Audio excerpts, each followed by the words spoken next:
Do you like the Oakland A's? Are you a fan of the Golden Knights? Do you love the Los Angeles Chargers? Well then, my friend, you're in the right place. This is the Snake Sports Talk Show with your host, Jake the Snake Silva, brought to you by the Spotlight Sports Network. So I'm going to finish up this take with my with the NBA and a lot of these youngsters, because I think it's important to really kind of know just where these players really sit themselves on the uprise and which ones I think are kind of having some struggles here and there, but they might not be so far away. But there's no listing. All it basically is are they on the rise or are they kind of, on the downfall? So I'll start off with this with some of the youngsters about here. Let's talk about Trae Young and the Atlanta Hawks. I do believe that he is up on the uprise. Listen, you are getting an absolute premier scorer, a guy who can open up, whether it's down on the perimeter, whether it's on the wings, anywhere, outside of the 3-point line. You are getting an absolute shooter that is going to be up onto the uprise. I mean, they're in the Eastern Conference Final. And it was really interesting to me. But the reason I think he's also up on the uprise, Clint Capella, a lot of these other young core groups that I truly think you give it at least a couple years on this puppy, and Atlanta might be the most interesting team. They may be the most interesting, if not fun, watching team. Because the fact of you could be Trae Young reliant, but at the same time, this could be a team that maybe might make some noise down the road because they haven't won a championship in a long time, but Trae Young might look to change things. Okay, Ben Simmons, is on the downfall. The reason why the Ben Simmons up to this point, look, what more do I really have to say about it? He's a guy that can't, will not, and doesn't want to shoot.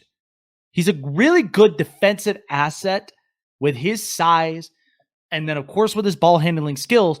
But when you can't shoot and you're a guy that's getting paid $35 million, in this league, that's all about shooters, and you can't shoot, you're a point guard. I mean, that's the worst thing that you could even say about yourself. But you already know that Ben Simmons is just right there upon that downfall. I wouldn't explain anymore. I think it basically covers it, but it is what it is. Donovan Mitchell. I'm going to say he's up on the uprise. We're seeing the best of Donovan Mitchell's play. But the only thing that is on the cusp of making this a downfall is because when I look at Utah, and granted, I love Rudy Gobert. I like Rudy Gobert, but there are also times where he can hold himself liable outside of his defensive play. Then there's Joe Ingles. He's usually half and half. There are times where it's just like, look, I love watching Donovan Mitchell play, and I think he is going to be one guy that's going to win a championship. But I just think that in Donovan's play, he's right there up onto the uprise as a young player.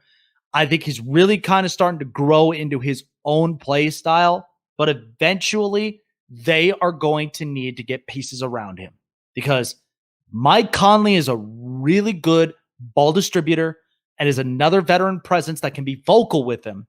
That's what's really changed up a lot of his game. But eventually the Utah Jazz need to do something about this. Okay, so Devin Booker, he is definitely up onto the uprise. A lot of people have been saying this could be the future Kobe Bryant that we're seeing here. Look, I'm never going to compare some of these young kids to some of the all-time greats. I just don't do that. But Devin Booker has been really, really good. He's impressed me a lot. They're in the Western Conference Final. And Chris Paul allowed him to be himself. Only the confidence part of it, the leadership part of it, is one that Chris Paul has been able to take over. So it didn't feel like it was Devin Booker reliant. They have a shooter. They even got a really good bench. DeAndre Ayton has really stepped up to the plate in his game. And I do think that Phoenix down the road, as I mentioned before, could be a team that could be intimidating in the Western Conference. I don't know how they would face off against the Warriors and the Lakers and the Clippers, but this Phoenix team is really good. I was very surprised by this young group. They look like they've matured. They look like they've done really well. And that's where I think Devin Booker's stock uprises. All right. Zion Williamson. Okay. My thing of it is it's on its downfall, but not for long. Zion, the thing about New Orleans is this is a franchise that is not invested in basketball. It's always been invested in the Saints. And the problem about this is that Zion's such a talented player, but a lot of people were concerned about his size. They were concerned about his build because he's a hyper athletic player and plays in a position that I'm not going to say like Anthony Davis, but somewhere similarly to those lines that he could basically be injury prone. I don't know, but I cannot put him up onto the uprise yet until I see something from New Orleans that really catches my attention that I think changes that. But other than that, this is just a respectful downfall for right now until I get the best out of Zion. And he is growing in this league. Don't get me wrong. He really is growing, but we'll see. Okay, RJ Barrett of the New York Knicks. Here's what's interesting, because I do think also Obi Toppin is going to be a really good breakout player next year for the Knicks. Nobody expected the New York Knicks to get into the playoffs. But RJ Barrett, I felt like, was a guy that put up numbers, put up baskets. He's on a slight uprise, like 50-50. Because the only person that was held liable through the playoffs was Julius Randle. But even Julius Randle was a good player to getting into the playoffs. But then the second you're in it, that's what changes pace of play. And I think that that was something that they really had to get together. But I think RJ Barrett, a lot of people really turned their heads on him. But I thought he was a pretty impressive player that coming out of this draft. And I think when you see him and Obi Toppin click, I think the Knicks might have something going here. I don't know. They might have something really going their way, but we'll figure that out down the road. Okay, LaMelo Ball. My thing is his stock personally is on the uprise. LaMelo Ball was more than impressive than I think a lot of us, including myself, had thought. A guy who can distribute the ball very quickly. I think also has a better jump shot than his brother does. And it's so interesting because a lot of people fell into this spiral because of the family, because of LeVar Ball. But maybe he was doing it a favor. Okay, a lot of people could get distracted over the LeVar Ball antics. But in a small organization like Charlotte, which is not really a free agent friendly destination, but you do have young players like PJ Washington, Miles Bridges, Terry Rozier. So there are some young players that I think at some point are going to figure this puppy out. But I do think that LaMelo Ball has really exceeded those expectations that we thought of him. And I can't wait to see him play more. I really cannot wait to see him play more. I really, really can. But other than that, I also do think that it's a small market. I don't know what kind of free agents they may attract, but who knows? It's going to be interesting to see this moving forward. Okay, and then finally, while we're amongst the topics,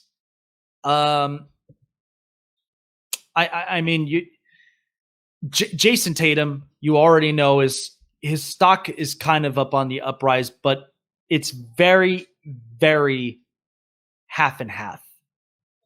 Boston's going to figure out a way to really clean up this mess that they've had. And I know it started with Danny Ainge stepping down, Brad Stevens takes over, and then they ended up getting themselves a new head coach, which, by the way, I had predictions of Rick Carlisle going to Boston, Mark Jackson going to Dallas, but that completely flunked everything. But Jason Tatum has proved to me a bunch of times. Now they may need to clean this They need to clean this thing up, because this is a team that's got potentials to make it through and through. They can, but ultimately, it all has to start internally. If they can't get this thing right in Boston, and then you've got all of these picks that one of them is going to be a lightning in the bottle, the other one is going to be the potential superstar. Boston's got to make it work. And believe me, this is a premier franchise that can make this work. But again, Jason Tatum is on the slight uprise for right now, only for 50-50, because I do think that there is a lot of potentials in him. But the rest of Boston has got to get clicking.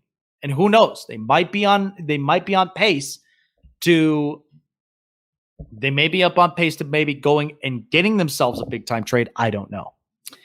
And then finally, Luka Doncic. He is by far up on the uprise. There is not an absolute doubt about it. There's not. Luka Doncic is ridiculous. As a young 22-year-old who plays like this, the problem of it is for Dallas, and I find it very strange, because this is not a premier franchise, but Mark Cuban will spend money. He'll spend money on the right pieces, because it's all about the business success, not the, paying to get fans in the stands type of thing. So Luka has got to at least get a reliable superstar next to him. This thing with Kristaps Porzingis doesn't seem to be working. I've been hearing about this internally, that their relationships not really sound. So they got to make this work for Luka's sake, because you don't get a talent like this very often.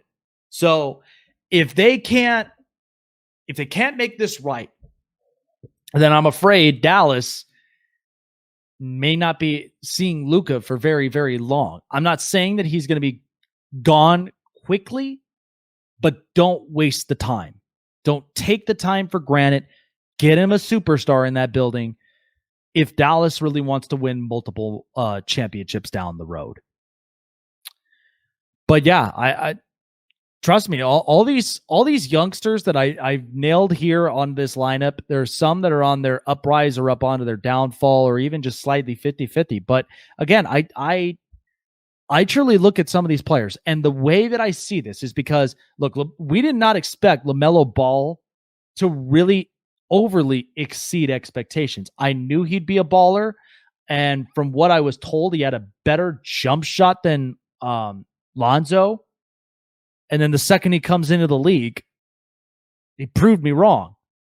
And it's the funny thing about some of these young players, because again, we take college hoops for granted.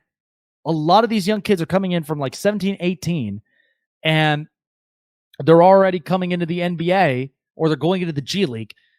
This is where they have to really come hand in hand with this, because why do you think some of these other players have gone at least a second, if not third year back into college? Because they wanted to improve their jump shots. They wanted to improve themselves, even in their lives, where they could be reliable role models, even adults, that can basically face off against pressures. And that's what it's meant to be. Zion's case, because of the fact of New Orleans right now, who knows? Who knows what that looks like in the coming days? But I'm very surprised to see exactly what that may be and what that might look like. But I just felt like this was right. I felt like that this was absolutely right. These are some of these players here on the uprise. Some of them that may be up on the downfall. Some of them might not be down there for very long. They're only there because of the fact of, too, is that when it comes to the organizations and what they have around them, that's what's putting them in this position. But overall, I think this is about right for some of these youngsters. So, all right, guys.